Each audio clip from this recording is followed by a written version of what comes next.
How do you feel about the divisiveness that's going on in politics? I feel like it's a shame. It's a shame that we have all this divisiveness where people are literally trying to put people in a box and control how they think.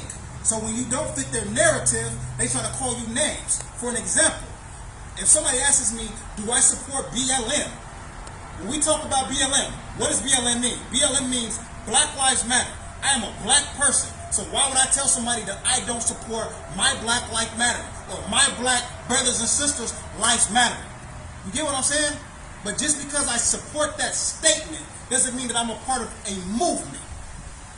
And it doesn't mean that just because I support that statement that I agree with everything another person says or does either. But I can agree if they are doing positive stuff within their community, if they are feeding people, clothing people, and doing outreach with these kids in a positive manner, I can agree with these different things.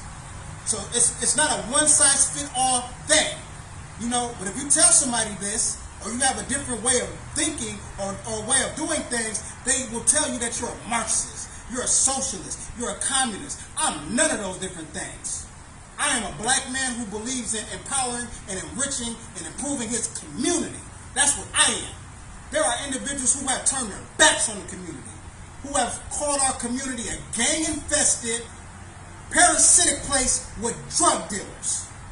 Instead of going to these communities and giving them some hope, giving them faith, and giving them alternatives, they have turned their backs on them.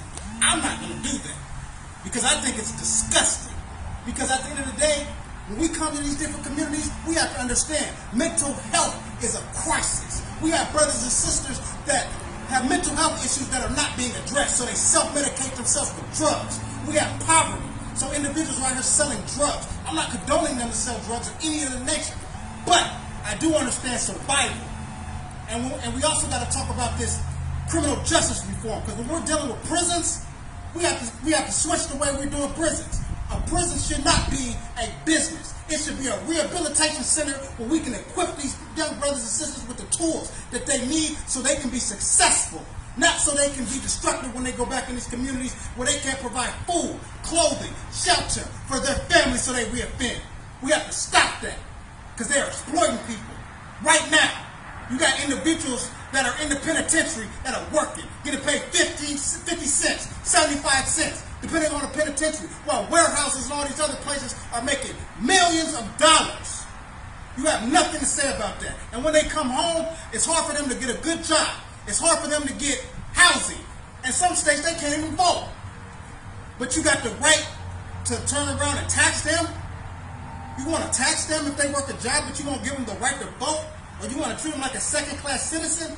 That is wrong. And we have to start addressing these issues because they exist. And for all these individuals out there talking about there's no such thing as systemic racism, you are a liar. You are a liar. There is systemic racism.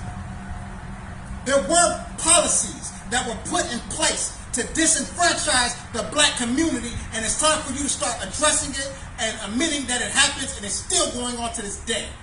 Because you got individuals that are sweeping under the rug. There are brothers and sisters in these communities, their voices are not being heard. So you cannot get mad at them people for reacting the way that they are reacting. Do they need to go about it a different way? Of course. But what do you expect them to do if you're not guiding them? You're not loving them. You're not teaching them. You're turning your back on them.